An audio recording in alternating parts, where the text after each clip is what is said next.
And welcome back to the Conscious Consultant Hour, Awakening Humanity. We're talking all about enlightened parenting with Ellen Gottlieb today. And we have a wonderful question from Bravish on the Facebook live stream. Bravish asks, what's the balance between structure and freeform? Outcome-driven? Process? Quote, how to get that assignment done? One would love to just let them be. So I think he's kind of asking, like, what's the balance between, like, you know, sitting on top of your kids and getting them to get the homework assignment done, or just letting them play? The first thing to do is to attune to the child. Understand that some children need more free time after school to run. Some kids need to sit in front of a video game. But obviously they can't sit and do video games all night and not do homework, because as much as we look to foster deep connection, there also have to be some boundaries. Right. I believe only in essential boundaries, not a ton of rules. Okay. But what do you consider an essential boundary? Essential boundary, from safety to education to responsibility, empathy, health, gratitude, I'm assume. Nutrition and health are essential boundaries. Okay. And sometimes we can make little moves within those boundaries. For example, with nutrition and Halloween we've talked about, we're going to let some more candy in the house. Yes. That's okay. Right. So we want to have some fun too. So homework is a big issue. It's a trigger. So the parents always need to first look at their triggers. Right. I never believe in being outcome driven. I'm always process driven. I don't care about the grade. Okay. I also believe if you're having a great deal of difficulty with the homework, allow the consequence to be that which the school imposes. Rather than being on their backs, get on their sides. Create the conditions in your home where homework is to be done and can be done in a quiet, clean place. So there should be a space. There should be time when the TV is off and the phones are turned off. And there should be a routine with homework time, because it is an essential boundary. Right. Then if there are problems with it, we work on it. As your children get older, bring them into the negotiating process on how to get it done. And then ultimately, let the world determine by the grade or the reprimand at school what's going to be. So get off their back and on their side, I like to say. So let them know that there are consequences to their actions, and that, you know, it's up to them to make the right choices. And if they make certain choices, there are going to be some not so good consequences, and if they make other choices, there are going to be some good consequences. Exactly. Do you believe in the like rewarding, you know, them doing stuff like, well, if you do your homework on time without me having to give you a hard time, you'll get extra something this weekend, or stuff like that? I'm not big on rewards. I certainly don't like the money for grades at all. It's not a paradigm with which I agree. But it's certainly fine to say, if certain things get done, as a family, we'll be able to do something this weekend. In other words, but bring the kids in. What do they want to do this weekend? Bring them into, you know, they may not want to go apple picking, or they might, or their time with friends. So the thing we tend to do is take away control, and I think we need to cede control and give it to them and let them feel autonomous. Right. So give them some power back. Absolutely. And say, you know, what do you want within reason? And then, okay, well, if that's what you want, like, this is what needs to happen in order for that to happen. Right. Correct. Cool. All right. Very, very good. Hope you like that, Ravish. I see we're getting lots of hearts on the Facebook live stream on this one. All right. I want to talk about, like, the holiday season and what's coming up. But before we get there, I do want to just touch upon sort of current events and what's been going on, because I think that affects the kids too. And in particular, I'm talking about, you know, the shooting that happened in Vegas this week, where, I mean, I think we still don't know why this guy did it.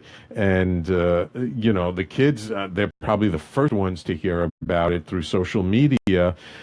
As a conscious parent, what do you say to a child when they hear about some crazy tragedy like that? And some kids, they're pretty sensitive. They respond to that and they get really upset over it, don't they?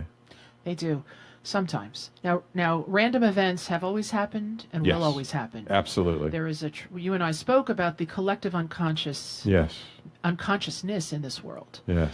The first thing I remind parents in moments like this is to stop and take that pause and watch your own anxiety. Right. I have a parent who said they're panicked to send their children off to school. And you know what? Those children are feeling every bit of it. And despite the mother telling me, of course I don't tell them, you need not tell them. That child knows. They're going to feel it. So the first thing to do is put a lid on your own anxiety if you're feeling it. Okay. And sit and allow the child to experience whatever it is that he or she may be experiencing. And simply allow it. You're feeling afraid. I understand. Right. I get that you're feeling afraid. It is scary.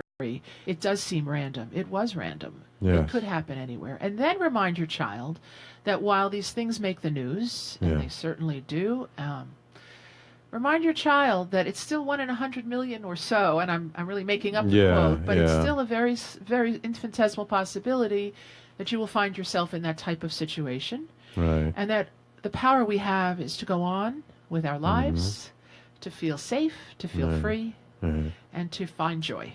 Yes. Yeah. So it's really just, again, like I spoke about earlier with our quotes of the day, it's like finding the perspective and then, first dealing with your own anxiety so that you're not bringing your out of balance emotions into the situation and then helping your child to do the same. Correct. You can't even help your child when your own emotions are out of balance. You can't be the role model. And that's why I loved your quotes. You talked about being the role model. Right. So embodying what you want them to be without putting it on them. Right. Be the person you'd like to see them become as a person, not in terms of what they might do or like, not in terms of activities, but just be the type, embody the values, and then have fun. We forget. After all of this, enjoy the moment. And you said it perfectly. You said be present in the moment, because those moments are fun. Yes, absolutely. Absolutely. Yeah, and so just be there for them and be present with them and deal with your own stuff first. Separate yours from theirs. Gotcha. Okay, so it's October. It's the kids' absolute favorite holiday at the end of this month.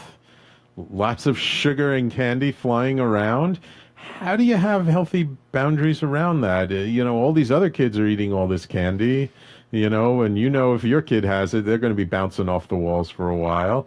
Where do you want them to have fun, you want to allow it, but at the same time, there still needs to be some balance in there, doesn't it? There's always a balance, certainly, yes.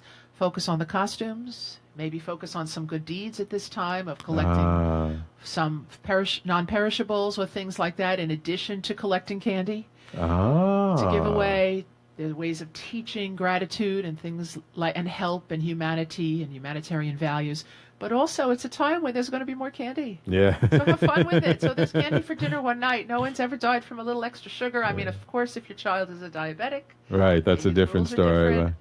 But for the most part, it's going to be a time of fun and candy. So join them. Have some chocolate. I just always remember the line from the Peanuts TV special when I forget who it was, when Charlie Brown, I think, was talking to Linus, and he's like, oh, it's Thanksgiving soon. And he's like, Thanksgiving? I still haven't finished my Halloween candy. Right. And the funny thing is you can sort of teach them, you can use the Halloween candy as yet another lesson to teach a little bit about waiting, about not having immediate gratification. Look at all this candy. How should we use it? Right. How many pieces a day would be enough? What's enough? Right. How long would you like it to last? Exactly. Would you like it to last a whole month, 2 weeks, 3 weeks? How are you going to make that last? Yeah. Would you like to put have it in your room in a shoebox? You decide how long it's going to last. But if you're done with it the first day and you have a tummy ache, that's okay. But don't give in tomorrow and refill the shoebox. Right. Yeah. And so get them to learn, if you indulge in all this candy, you may get a tummy ache, and that might not be so good for your body.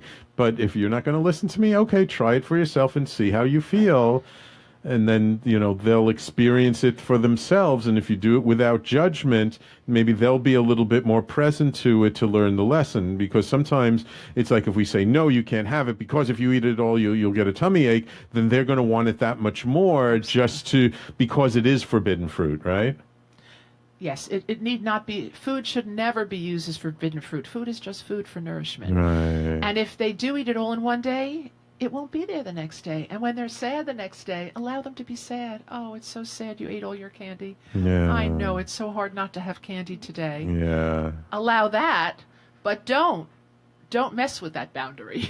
Yeah. Don't then not be able to handle the sadness and go fill them up with more chocolate. Right. Because that's where the boundary gets misplaced. Right, and that's really sort of one of the key lessons, and we even talked about it before a little bit, but it's like, allow it to be okay for your child to be sad sometimes. Don't just allow it, invite it. Invite it, yeah, encourage it, and honor it, and that, your kid doesn't have to be happy and smiling all the time. They also don't have to be frowning and sad all the time either. There should be that healthy range of emotions and allow it all. I do not advocate deep depression, I promise you. No, we definitely don't want that. Before we go to break, just quickly, I mentioned it before briefly, but bullying.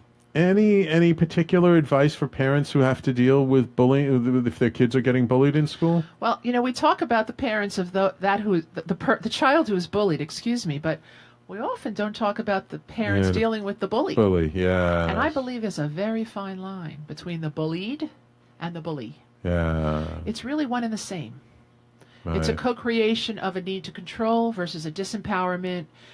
And I think we need to deal with both sides of that equation. Right. And the parents who feel their kids are bullies sometimes are proud that those are the strong ones, but maybe there are unmet emotional needs there that also need to be addressed. Yeah, like maybe the parent was bullied as a kid, so they want their son to be strong or daughter to be strong and bully someone else so that they're not the quote-unquote victim. Correct. Yeah, okay. Beautiful, beautiful. Welcome, Gregory and Amy, to the Facebook live stream. Again, please feel free to type your comments, questions into the comment section of the Facebook live stream and share the video. When we come back, we'll kind of tie things up, believe it or not. This is our last break of the hour.